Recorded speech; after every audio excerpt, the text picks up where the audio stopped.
Hello, mindful tails या आमच्या गोष्टींच्या सेगमेंटमध्ये तुमचं सगळ्यांचं पुन्हा एकदा स्वागत.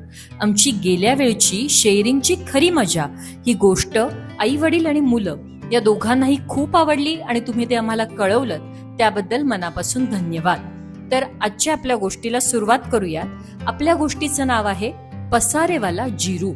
आनंदवन जंगलाच्या कुशीत एका वळणावर छोट्या जिरू जिराफचे टुमदार घर होते.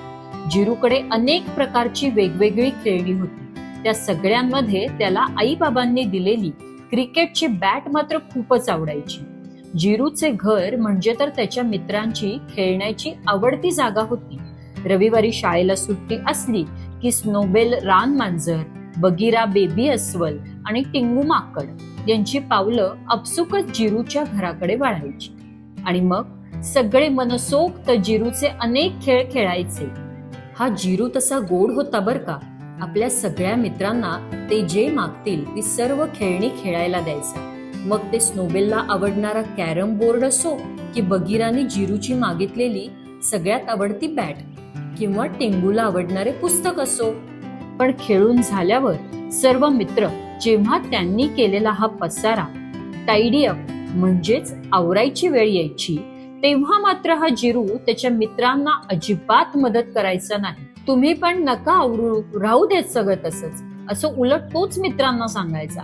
असा हा जिरू फारच पसारेवाला होता.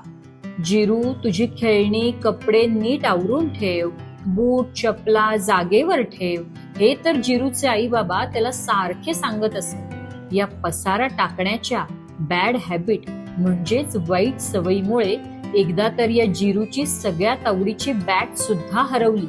पण तरीही हा जिरू काही पसारा आवरायला शिकला नाही. असेच एका रविवारी संध्याकाळी जिरूचे मित्र त्याच्या घरी खेळायला आले आणि पोटभर खेळून खाऊन झाल्यावर सगळेजण जिरूने बजावल्यामुळे खेळण्यांचा पसारा तसाच टाकून आपापल्या घरी निघून गेले. मित्र गेल्यानंतर आई बाबा जिरूला आपण आधी हा पसारा आवरू आणि मग जेवायला बसू असे म्हणले. तर जिरूने मला आता खूप भूक लागलीये ग आई असे म्हणत रडायलाच सुरुवात केली आणि जेवणानंतर मी एकटा सगळा पसारा नक्की आवरेन हा आई असं सुद्धा सांगितले. पण घडले वेगळेच. खूप खेळून दमल्यामुळे जेवण करून जिरू लगेच पसारा न आवरताच तसा झोपून गेला.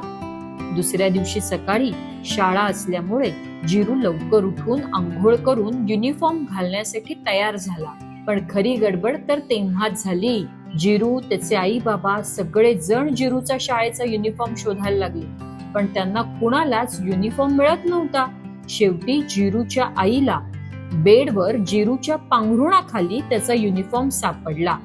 त्यानंतर जिरूच्या लक्षात आले की अगं आई, माझी शाळेची बॅग कुठे? झालं. पुन्हा आई बाबा आणि जिरू त्याची शाळेची बॅग शोधायला लागले, पण कितीही शोधलं तरी बॅग काही कोणाला सापडली नाही.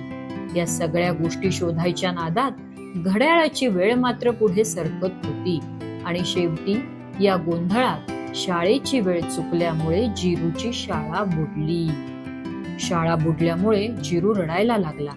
तेवढ्या कालच्या खेळण्यांच्या पसाऱ्यात जिरूच्या बाबाला त्याची शाळेची बॅग सापडली. पण आता शाळेची वेळ निघून गेल्यामुळे जिरू तर शाळेत जाऊ शकत नव्हता आणि आपण गोष्टी नीट आवरून न ठेवल्यामुळे नक्की काय गडबड होऊ शकते हे जिरूला चांगलेच लक्षात आले. त्यामुळे जिरूने रडणे थांबवून आपली चूक दुरुस्त करण्यासाठी लगेच आपली सगळी खेळणी, पुस्तके, वस्तू, कपडे या सगळ्याचा पसारा नीट आवरायला सुरुवात केली आणि आपल्या सर्व गोष्टी जागच्या जागी ठेवायला लागला. हे लक्षात घ्या, आपण कोणतीही वस्तू तिच्या ठरलेल्या जागेवर ठेवली तर ती लगेच सापडते. आपण स्वतः केलेला पसारा आवरण्याचा कंटाळा केला तर नुकसान आपलेच होते.